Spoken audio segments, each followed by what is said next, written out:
पे थोड़ा सा मंथन या ओपन डिस्कशन करना चाहेंगे। डिस्कशन शुरू करने से पहले मैं थोड़ा सा बैकग्राउंड सेटअप करता हूँ डिस्कशन का। Possibilities for hospitality tourism and events industry. इस इंडस्ट्री के कुछ एग्जांपल्स जो इस इंडस्ट्री में आते हैं उनके मैंने यहाँ पे नाम लिखा है, जैसे outdoor caterer, hotels, event planner, restaurants, tours and travel agents, event media planning and advertisement. ये कैटेगरीज मैंने अपनी महाराणा प्रताप की तालिका से उठा के जो इस इंडस्ट्री में लोग आते हैं उनकी बिजनेस कैटेगरी लिखी है। गवर्नमेंट के हिसाब से ये सारे बिजनेसेस नॉन एसेंशियल्स हैं। अभी लॉकडाउन के टाइम पे इनको हम लोग अगर बंद रखें तो हम लोग सेफ रहेंगे, ऐसा मतलब वो सभी लोगों का मानना है। उसका एक बहुत बड़ा कारण है कि अगर ये बिजनेसेस चालू होते हैं तो इन्फेक्शन की जो रिस्क है ना वो बहुत हाई है, स्प्रेड बहुत जल्दी हो सकता है, तो इसीलिए गवर्नमेंट ने ये बिजनेसेस को अभी बंद रखा है। इनसे जो अपने मेंबर्स महाराणा के हर्ट होंगे, जिनका बिजनेस पे फर्क पड़ेगा, उन लोगों के मैंने कुछ लोगों में से नाम लिखे हैं: रेणु कुलकर्णी, अलका दिगोरीकर, करीना, विनीत सिंघानी, लोकेश साहू। अगर हम आज की तारीख में अपने नागपुर का स्टेटस देखें तो नागपुर एक डेंस अर्बन एरिया है। नागपुर को गवर्नमेंट ने रेड जोन में रखा है। कोई भी डिस्ट्रिक्ट में, कोई भी जिले में अगर 10 से ज्यादा पेशेंट होते हैं तो गवर्नमेंट उस जिले को रेड जोन में कर देती है।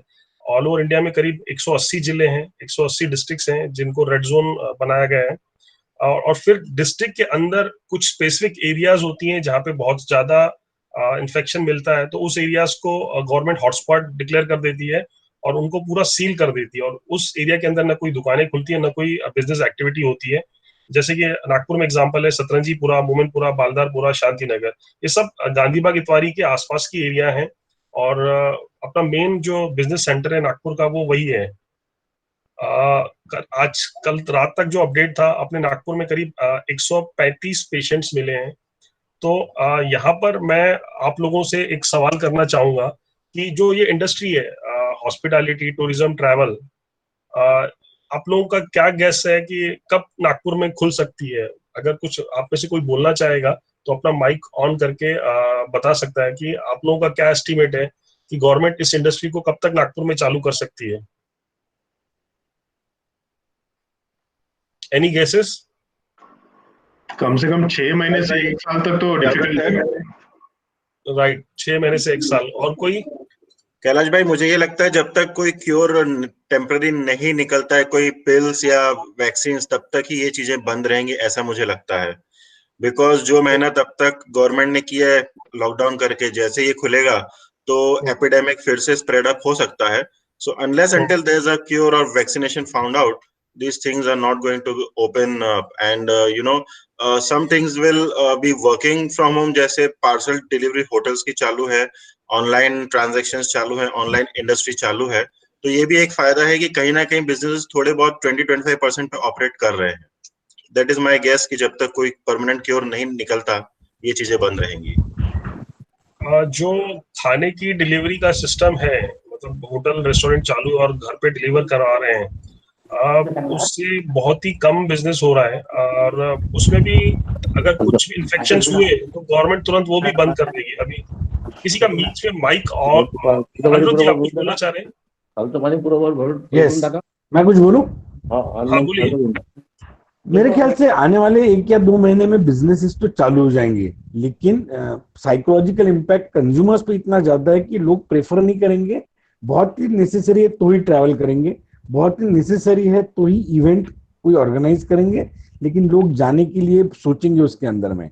सो तकलीफ जो है बिजनेसेस के लिए, इन बिजनेसेस के लिए दोनों तरफ से है, रेगुलेटरी अथॉरिटीज की तरफ से भी है, और साइकोलॉजी जो कंज्यूमर का आज की तारीख में इतना चेंज हुआ है इन इवेंट्स को लेके या आउटडोर्स को लेके, उसके कारण कंज्यूमर का भी सेंटिमेंट अप आने को 6 महीना तो कम से कम लगेगा, ये मुझे लगता है। अनिरुद्ध जी ने बिल्कुल सही कहा कि अगर मान लो 3 से 6 महीने में गवर्नमेंट रेस्ट्रिक्शन हटा भी देती है, लेकिन कंज्यूमर इतना डरा हुआ है और कंज्यूमर भी मानता है कि ये नॉन एसेंशियल है, इसके बिना जिंदगी अच्छे से कट जाती है, तो कंज्यूमर वो जो डर है ना उसके मन से जाएगा नहीं, और वो इनको अवॉइड ही करेगा, और वो बहुत लंबे समय तक अवॉइड करेगा। और होता ये है कि अनुज जी को पता होगा कि ऐसा हैबिट पैटर्न रहता है कि एक इंडस्ट्री से कंज्यूमर अगर लंबे समय से दूर चला जाता है तो उसके Correct. अल्टरनेटिव इंडस्ट्री घुस आते हैं और ये इंडस्ट्री धीरे धीरे बंद हो जाती है, मतलब एक शिफ्ट हो जाता है, सही है, डिमांड परमानेंट डैमेज हो जाती है, मतलब सही ये बात सेक्टर है, की डिमांड परमानेंटली डैमेज हो जाएगी और इसको वापस रिकवर करना वो ऐसा पॉसिबल नहीं होगा। एग्रीड। तो ये ये पॉसिबिलिटीज है, हम लोग पॉसिबिलिटीज हाँ, डिस्कस कर रहे हैं यहाँ पे। करेक्ट। अगर अभी अपन एक स्टेट का उदाहरण लें, इंडिया में एक पहला स्टेट पहले से ही डिक्लेयर कर दिया है कि 30 जून तक अगर आप नागपुर सिटी को उत्तर प्रदेश से कंपेयर करेंगे या महाराष्ट्र को उत्तर प्रदेश से कंपेयर करेंगे, मोस्टली रूरल एरियाज है, वहां पे बहुत कम इन्फेक्शन है महाराष्ट्र की कंपेयर में। तो वहां पर लोगों का बार बार गवर्नमेंट को क्वेश्चन आ रहा था कि भाई मैरिजेस कब से चालू होंगी, तो गवर्नमेंट ने कहा कि अभी 30 जून तक तो कुछ प्लान मत करो, बाद का बाद में देखेंगे। तो इसका मतलब ये नहीं है कि उत्तर प्रदेश में 30 जून से आगे डेट नहीं बढ़ाई जाएगी, हो सकता है उत्तर प्रदेश में भी 30 जून से 30 सितंबर 30 दिसंबर तक चली जाएगी। तो उत्तर प्रदेश में अगर ये हालत है तो महाराष्ट्र में इससे खराब हालत होगी, ये हम अनुमान लगा सकते हैं। ठीक है, तो आज की तारीख में अपने बहुत सारे मेंबर्स हैं जो इन बिजनेसेस में काम करते हैं। ठीक है, तो या डिस्ट्रीब्यूटर जो दुकानों तक नहीं पहुंच पाता है, वहां पे होलसेलर्स। आपकी आवाज क्लियर नहीं है अनुज जी, आपकी आवाज क्लियर नहीं है। नहीं, ठीक है, हो गया। तो हम लोग का ये पर्पस, ये डिस्कशन चालू करने का ये था कि अपने बहुत सारे संपर्क मेंबर्स हैं, अपने बहुत सारे फ्रेंड्स होंगे जो इन बिजनेसेस में काम करते हैं, तो उनके लिए एक बहुत बड़ा रिस्क आ गया है इस समय कि ये इंडस्ट्री क्या वायबल होगी, क्या बचेगी और उसका आगे फ्यूचर में क्या होगा। तो यहाँ पर मैं अपने बैकग्राउंड को समाप्त करता हूँ और यहाँ से आप लोगों से सुझाव मैं रिक्वेस्ट करूंगा कि आप लोग अपने आइडियाज दें कि जो इन इंडस्ट्री में लोग काम कर रहे हैं उनके लिए अभी क्या ऑप्शंस हैं, अल्टरनेटिव ऑप्शंस हैं, या क्या आइडियाज हैं, जैसे उनकी रोजी रोटी का बंदोबस्त होता रहे। आप में से आप लोगों से रिक्वेस्ट करूंगा कि जो कुछ सुझाव है माइक ऑन करके सामने आए और वन बाय वन बताएं। और खासकर इस इंडस्ट्री के लोग अगर कुछ मीटिंग में ऑनलाइन है तो वो भी उन्होंने क्या सोचा है तो शेयर करें सबके साथ। एक चीज मुझे लगता है, अनिल गठोले बोल रहा हूँ, एक चीज मुझे लगता है कि इवेंट मैनेजमेंट वाली जितनी भी ऑर्गेनाइजेशंस है उनके लिए ऑनलाइन अपॉर्चुनिटीज बहुत है। मतलब जो वेडिंग आज तक ऑफलाइन होते थे, अब वो उनके लिए प्लान कर सकते हैं कि ऑनलाइन किस अच्छे तरीके से उनको दिखाया जा सके, कम लोगों में, फिजिकल लोकेशन पे कम लोग रहेंगे लेकिन वो सारी व्यवस्था उनको करके देंगे, जिसके कारण सिनेमैटिक वीडियो के द्वारा ऑनलाइन वो वीडियो स्ट्रीम करके उनके सारे रिश्तेदारों तक पहुंचा सके, उनको दिखा सके रियल टाइम क्या हो रहा है। तो ये एक अपॉर्चुनिटी हो सकती है। दूसरा, ट्रैवल एंड टूरिज्म वाले जो लोग हैं उनके लिए तो मेरे ख्याल से बहुत डिफिकल्ट है सस्टेन करना आज की तारीख में, क्योंकि सबसे पहले तो इफेक्ट इसी के ऊपर आने वाला है। लेकिन फिर भी इंस्टेड ऑफ, जब भी लॉकडाउन खुलेगा उसके बाद में लोग आउट ऑफ इंडिया जाने की सोचेंगे नहीं फिलहाल, क्योंकि अभी उनको समझ में आ गया इंडिया का इंपॉर्टेंस क्या है। तो हमारे शहर के आसपास ही अगर कोई स्पॉट्स वो ऐसे बना पाए जहाँ पे ये लोग छोटे फैमिली टूर्स लेके जा पाए, छोटे छोटे टूर्स लेके जा पाए नागपुर से आसपास की, इसमें तो ये एक एरिया एक्सप्लोर कर सकते हैं लोग। नागपुर से 100 किलोमीटर 200 किलोमीटर के रेंज में जा सकते हैं करके, ये एक चीज हो सकती है उनके अंदर। अनिरुद्ध जी, आज की हालत ऐसी है, इंटरनेशनल टूर तो छोड़ो, मतलब आदमी को ना नागपुर से कामठी जाने में डर लग रहा है। ठीक है, बराबर है, सही बात है। डोमेस्टिक ट्रेवल्स भी बुरी तरह से हिट करेगा, मतलब यहाँ से लोग अपने सिटी के अंदर ही नहीं घूमना पसंद कर रहे हैं, तो इंडिया के अंदर दूर की बात हो जाती है और इंटरनेशनल ट्रेवल तो बहुत दूर की बात हो जाती है। ठीक है, और सेकेंडली आपने इवेंट्स के लिए जो कहा कि ऑनलाइन कुछ करके वो लोग कुछ ना कुछ गाड़ी चला सकते हैं, बट ऑनलाइन ये सब करके क्या उतना रेवेन्यू जनरेट होगा? मतलब उनकी जो पहले जैसे बिजनेस था तो वो कितना चल पाएगा, वायबल होगा कि नहीं होगा? मतलब ऑब्वियसली वो लोग के लिए वायबल नहीं होगा, उनका घर नहीं चलेगा या उनको उतनी जितनी जरूरत इनकम में नहीं मिलेगी, तो वो फिर शिफ्ट होना चाहेंगे। तो बराबर बात को हम लोग आइडियाज की तरफ ले जाएं, मतलब अपने पास क्या अल्टरनेटिव ऑप्शंस हैं। आप में से कोई शेयर करना चाहता है तो माइक ऑन करके। हेलो, अभिषेक बात कर रहा हूँ।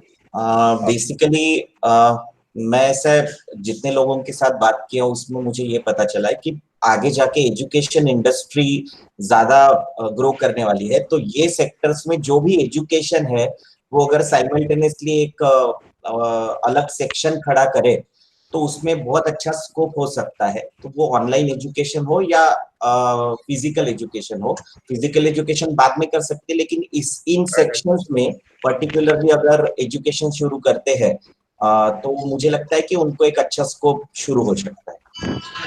इन सेक्टर के लोग कौन सी एजुकेशन चालू करेंगे अभिषेक जी, थोड़ा सा विस्तार से बताएंगे, मैं समझा नहीं। जैसे फूड प्लानर है, इवेंट प्लानर है, जैसे इवेंट कैसे प्लान किया जाता है, अगर इस सेक्शन में भी हम लोग काम करते तो उससे रिलेटेड जो लोग हैं और मे बी 2 months 6 months ऐसे कुछ कोर्सेज डिजाइन करते हैं। राइट नाउ हम लोग भी ऑनलाइन एजुकेशन में अभी चालू हो गए हैं, तो इसमें हम लोग काफी सारी जगह में अलग सेक्शन के कोर्सेज भी लॉन्च कर रहे हैं, जिनमें वो लोगों को हम लोग अपॉर्चुनिटी दे रहे हैं कि आप अगर इस टाइप के कोर्सेज डिजाइन करते तो हम लोग उसको मॉडरेट करके दे रहे हैं कि इसको इस तरीके से डिजाइन किया जा सकता है।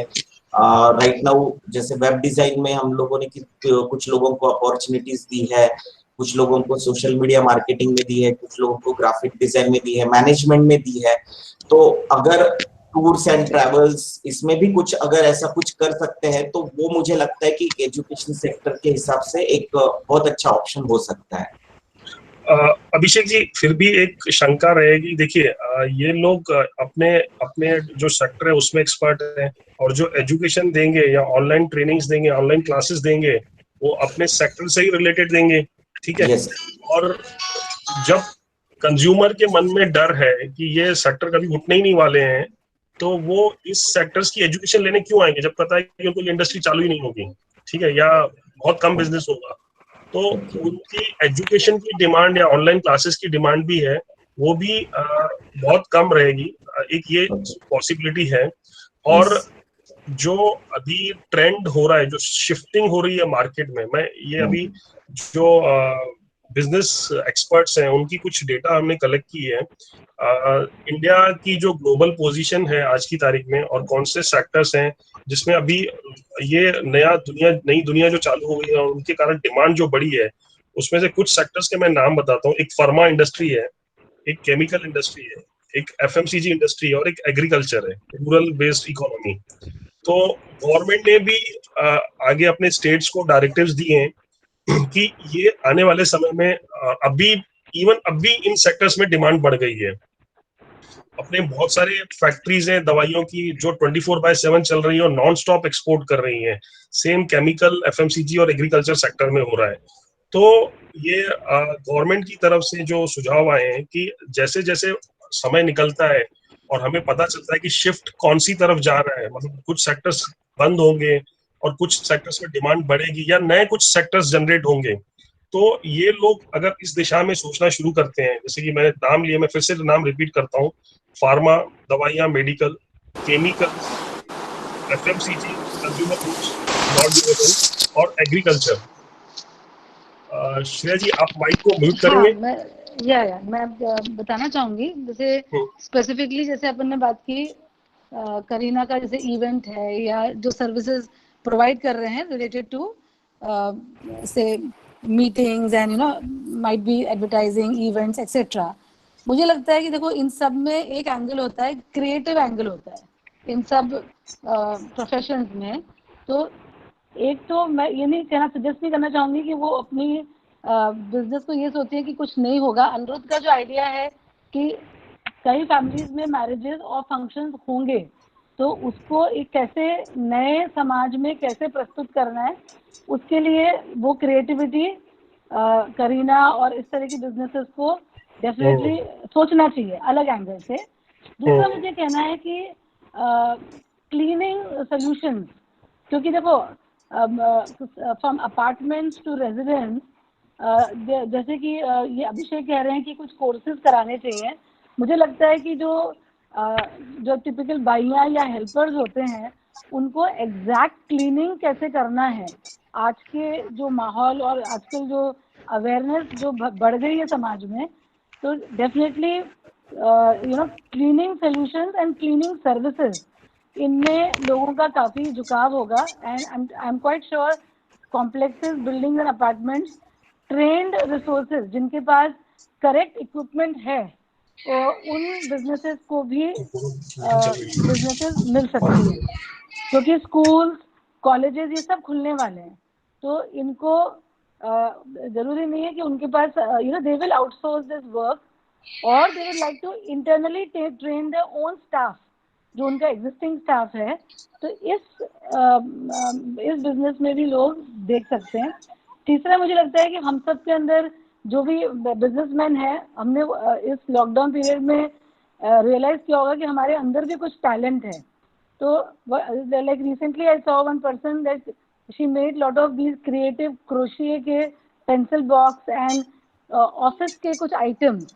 So if people can start exploring the creative part, अब जैसे गार्गी पोइट्री लिख रही है, तो कुछ ना कुछ you can even have, might be continue with your businesses that you're doing, but also try to explore a second income source.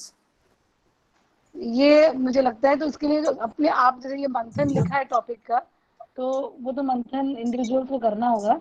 And people will go for more for home made items rather than from a known person जिसको वो trust करते हैं। तो ऐसा नहीं है, लोग homemade items पे जाएंगे, लेकिन एक ट्रस्टवर्दी सोर्स से लेना चाहेंगे। जैसे हम लोग अगर ट्रस्टवर्दी ब्रांड जैसे ब्रिटानिया, अमूल, दिनशॉस के प्रोडक्ट इजीली ले रहे हैं, ये सोच के कि वहाँ हाइजीन प्रैक्टिसेस हुई होंगी। Similarly, you also, whoever like Renu Kulkarni who's in catering, they have to somehow gain the trust of the customer on these hygiene practices. तो डेफिनेटली आपको वो कैसे शोकेस करना है अपने कस्टमर को, वो आपको नए फॉर्मूलाज इजाद करने होंगे। तो अभी तक तो let's continue with the discussion, but these were my points. One point I wanted to add, Anil here. जैसा श्रेया मैम ने बोला कि ये जो इंडस्ट्रीज है, क्लीनिंग इंडस्ट्री हो गई, इसमें बहुत स्कोप है करके। So just to give a perspective, my wife has got a water tank cleaning business which is she cleans water tank from 500 litre to 5 crore litre. So हमारा business उसका बंद है पिछले 1.5 महीने से, 1.25 महीने से। But because we have certain clients who are into pharmaceutical and like essential commodities, so अभी उन्होंने हमको स्पेशल परमिशन निकाल के दिया हुआ है। So her team is now working. And people will be more aware now. People will like to do more on this part. Absolutely. Apart from that, one idea came to my mind. ये जो लोग हैं जिनके ये business है event management का, उनके पास में अपनी टीम्स है सारी। So can they look at this idea of taking sanitization work? क्योंकि मेरे पास सैनिटाइजेशन के भी बहुत सारे काम आते हैं, क्योंकि हमारे पास इक्विपमेंट सारे हैं। तो कम पैसा इन्वेस्ट करके वो लोग इनके जितने भी सारे जो चीजें हैं ना, जहाँ पे sanitization, external sanitization of building की जरूरत पड़ती है, तो ये काम भी वो लोग कर सकते हैं। एटलीस्ट वहाँ पे बहुत ज्यादा इन्वेस्टमेंट नहीं है उस बिजनेस में, लेकिन उनका काम चालू हो जाएगा, और वो रिक्वायरमेंट है आज की तारीख में समय की। सो राइट पॉइंट मेरे पास है मैम। मैं बात करूं, I would like to add something on this. Good morning to all members. Sir, जैसे भी जो सारी इंडस्ट्रीज हैं, इन लॉकडाउन के पीरियड में जो हमने रियलाइज़ किया है, जो हमने फिगर आउट किया है कि जब भी ये चीज़ें खुलेंगी तो शादियां तो डेफिनेटली होंगी। जो भी इवेंट प्लानर्स हैं और हर किसी बिजनेस का एट प्रेजेंट जो हम देख रहे हैं कि विजिबिलिटी बहुत ज़्यादा इम्पॉर्टेंट है। और हमने टीम करीना जी के लिए ही जो इवेंट प्लानिंग का हम लोग जो डिस्कशन कर रहे हैं, even in this lockdown period हमने उनका एक कैंपेन रन किया है जिसमें she has got a very good response, जो इंस्टाग्राम पे फॉलोअर्स बढ़ाना, विजिबिलिटी बढ़ाना। And personally I have seen many campaigns running on this event management team, कि अगर आप क्वारंटाइन बैठे हैं तो ये आपका बहुत अच्छा टाइम है, जब आप अपनी 1 साल के बाद या 6-8 महीने के बाद आप अपनी वेडिंग प्लान कर सकते हैं, पूरे पैकेजेस डिसाइड कर सकते हैं। और बहुत अच्छी इनके पास अपॉर्चुनिटी है through digital mediums, if they can get the leads. अगर लीड्स भी मिलती हैं तो conversion, I think there is possibility of conversion. कुछ अगर हम लोग स्पेसिफिक टारगेटिंग करें इस सेक्टर में, कि जिस कम्युनिटीज़ में शादियां होती है तो काफ़ी रॉयल शादियां होती है, और काफ़ी अच्छे तरीके से चीज़ें होती हैं, तो I think digital presence can help them a lot, which is basically I am realising in these days, and practically हमने एक्सपीरियंस किया है कि उन्हें कितना अच्छा रिस्पॉन्स मिल रहा है। तो हाँ I think this can be done in any kind of हाँ industry. I have to say something in this, Bhavna. I have a testimonial for Bhavna. Yes, Bhavna is very right. हमने जो campaign चलाया उसका हमें बहुत अच्छा response मिला and thanks to Bhavana for his effort for her efforts and work and जहाँ तक शादी और इवेंट्स की बात है, मेरा ऐसा मानना है कि इंडिया इज अ कंट्री जहाँ पे आज ये वक्त में शायद शादियां नहीं हो रही होंगी, but there will be a time कि वो होंगी, पर एक नॉमिनल या जो भी है कि एक्सपेंस कम होंगे, पर हम एज अ कंसल्टेंसी उनको आइडियाज दे सकते हैं और अपनी क्रिएटिव पे या ऑनलाइन कंटेस्ट या एनीथिंग ऐसा कुछ चला सकते हैं जिससे हमारा बिजनेस चल सके। तो इंडिया इज अ कंट्री जहाँ पे इवेंट्स होते ही हैं, शादियां होती हैं, और जो लॉकडाउन का पीरियड है तो जहाँ मेरा मानना है कि सारे ही फील्ड्स के लोग वो चीज फेस करेंगे, पर अगर हम अपनी विजिबिलिटी सोशल मीडिया में बना के रखेंगे तो आफ्टर लॉकडाउन पीरियड में भी हमारा स्कोप अच्छा रहेगा, लाइक एटलीस्ट लोगों को पता रहेगा कि this company was there in social media, तो we can get lead from such things. so this is what I feel. Maybe it will take time. अभी नहीं होगा, थोड़ा वक्त लगेगा। Yeah, yes, Karina, like I would like to second that. See, for example, अभी कुछ colleges के जो convocation हुए, even नागपुर में भी convocation हुए या internationally, so they did the event completely online. तो events चलते रहेंगे, but उनको हमको आपको जो एक event की जो sequence होती है, उसको आपको creatively design करना होगा कि yes, कैसे I agree. आजकल की जो new world है उसमें हम, because we cannot operate in the similar manner. So Yeah, you right. have to, this period that you have right now, ये जो थोड़ा suddenly everybody is in a thrown into a different world altogether. Yeah. So you have This to sit is down and see every aspect जो आप offline करती हैं उसको आप exactly. step by step reverse जाइए और देखिए Yeah. कि उसको हम online में कैसे एक्सपीरियंशियल कर सकते हैं। जैसे अभी हम ये जो मीट कर रहे हैं महाराणा प्रताप की, तो इसमें जी। भी ऐसे वी आल्सो सीइंग कि कैसे वो जो इमोशंस एक्सप्रेस करना है और ये मीटिंग में वो लाना है, मतलब वो एनर्जी लानी है, तो उसके लिए कैसे लाना है बदलाव। The same applies in all of you who is all of us in fact have to change the way we are doing business. So that's what I'm trying to express. And it ठीक is है। Like कि जब तक कि वो वक्त नहीं आता है तो इंसान वो वैसा क्रिएटिव सोचता नहीं है, तो आज ये वक्त आया है तो we all will think a creative thing जिससे आई थिंक सबका बिजनेस बून अप होगा। It is just we have to think out of the box. This Yeah, is and in what I fact, think. one more about the live example, like event company somewhere in international news में पढ़ रही थी, उसने तो immediately पूरा staff, so that staff is working, आप उनकी salaries दे पा रहे हैं, तो उन्होंने immediately उसको pest control और ये cleaning solution company में convert करा। ओके। करने से मैं अभी मैं अच्छा रहता है। मैं समराइज करना चाहूंगा क्योंकि टाइम हो रहा है। जो अभी डिस्कशन आया उसमें जो आइडियाज आई कि जो एग्जिस्टिंग बिजनेस हैं उसमें इनोवेशन ढूंढिए। सैनिटाइजेशन और क्लीनिंग सर्विसेज एक ऑप्शन है जहाँ ये शिफ्ट कर सकते हैं। तीसरा, जैसे श्रेया ने कहा कि अगर आपके अंदर अल्टरनेटिव स्किल्स हैं, कुछ टैलेंट है, तो एक्सप्लोर कीजिए। इसके अलावा कोई और कुछ कहना चाहेगा? हम आगे बढ़े अगले टॉपिक पे। Hello, I would like to share something. Jayant Darde.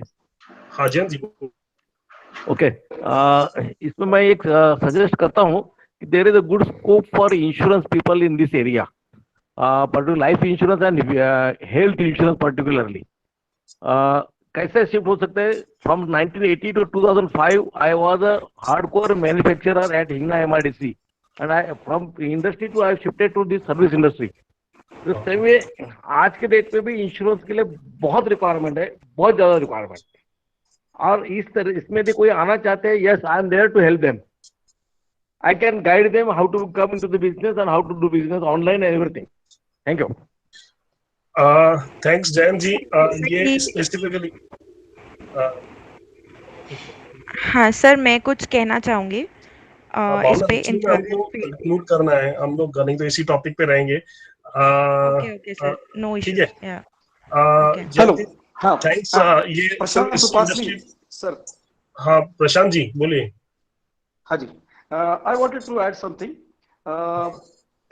I find the direct selling, this particular proposition would be very rewarding in near future. I have gone through all these details in last 4 months. I have some statistics to point out. For direct selling, as compared to developed market, Indian market is at very low penetration. Secondly, if you compare with FMCG companies, just for example, Hindustan Lever and Patanjali, they have cumulative turnover of nearly 60,000 crores, whereas direct selling marketing do not have even 3,000 crores turnover for the same FMCG products.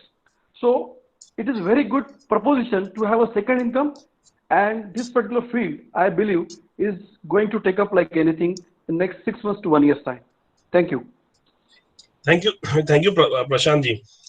जो अनिरुद्ध जी ने, श्रेया ने, जयंत जी ने या प्रशांत जी ने ideas दिए, या भावना और करीना ने जो ऐड किया, ये पर्टिकुलरली इस इंडस्ट्री के लिए नहीं, मतलब सारे लोग जिनको इम्पैक्ट पड़ रहा है, जिनका बिजनेस कम होने वाला है, उन सबके लिए मतलब ये बातें लागू करती हैं।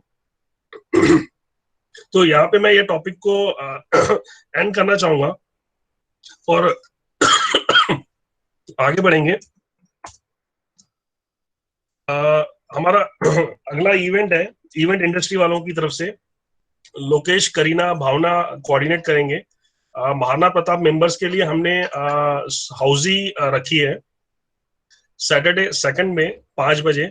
आपको लोकेश, करीना, भावना सारे डिटेल्स बता देंगी कि कैसे ऑनलाइन ये इवेंट कंडक्ट करना है, ऑनलाइन हाउजी। और जिन लोगों ने होली मिलन के इवेंट के लिए महाराणा मेंबर्स ने पैसे जमा कराए थे, उन लोग अगर हाउजी के लिए आना चाहते हैं तो उनके वो फंड्स हम रीयूज करेंगे। और जिन्होंने होली मिलन के लिए नहीं बुकिंग कराई थी, तो उनसे करीना, भावना अलग से पेमेंट का क्या मोड है उनको बता देंगी। एक अनाउंसमेंट है, हमारे यहाँ से कुछ वॉलेंटियर्स कुछ संस्थाओं के साथ मिलके जो कोरोना पीड़ित हैं, जिनको बिल्कुल खाने की दिक्कत आ गई है इस समय, और बहुत ज्यादा दिक्कत चल रही है वहाँ पे बस्तियों में, स्पेशली घनी बस्तियों में, वहाँ पे ये 3 आइटम्स, राइस, आटा, कुकिंग ऑयल, अगर आप में से कोई डोनेट करना चाहता है तो मुझसे कांटेक्ट करें। और कोई शिद्दत से अपनी श्रद्धा से दान देना चाहता है कैश या चेक से, तो वो भी चलेगा। अगर आप में से कोई डोनेशंस देना चाहता है, मुझसे कांटेक्ट करें।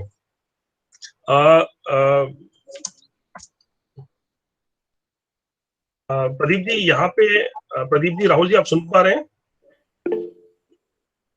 यस कैलाश भाई। हाँ, यहाँ पे मैं कंप्लीट करता हूँ अपना स्लॉट, आपको हैंड ओवर करता हूँ। Sure, Rahul please take over. Rahul भाई, can you hear me? Pradeep ji आप कैरी कीजिए। मैं प्रेजेंटेशन मूव नहीं कर पाऊंगा ना कैलाश भाई, इसलिए आई कैन नॉट। हाँ, मैं प्रेजेंटेशन चलाता हूँ, आप कैरी कीजिए। हाँ okay, hello, sorry. Yeah Rahul is back online. Sorry, I was not able to mute actually, so that is where I was struggling. I was not able to unmute. Please take over, Rahul bhai. Yeah. Sure. So that was a wonderful discussion, I think. और मुझे ऐसा लगता है मेरे and से ये suggestion रहेगा कि हमारे पास बहुत सारे सजेशन है बहुत लोगों के पास। तो कैलाश भाई, प्रॉब्ली इस टाइप का डिस्कशन हम लोग सब्सिक्वेंट मीटिंग में भी कंटिन्यू हम लोग रख सकते हैं। that is a suggestion from my end. क्योंकि शायद अभी भी बहुत सारे लोगों को बोलना था, पर समय की पाबंदी की वजह से हम सब लोग यहाँ पे बोल नहीं पा रहे। तो probably we can think of that, continuing the discussion in the subsequent meeting.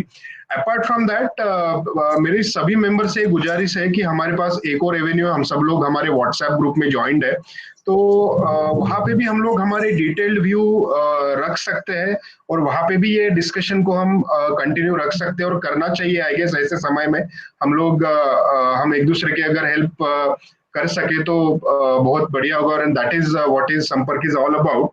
तो वहाँ पे भी आपके मतलब जिनको चांस नहीं मिला बोलने का, प्रॉब्ली वुड रिक्वेस्ट कि आप आपके व्यूज लिख के व्हाट्सएप ग्रुप में प्लीज पोस्ट कीजिए।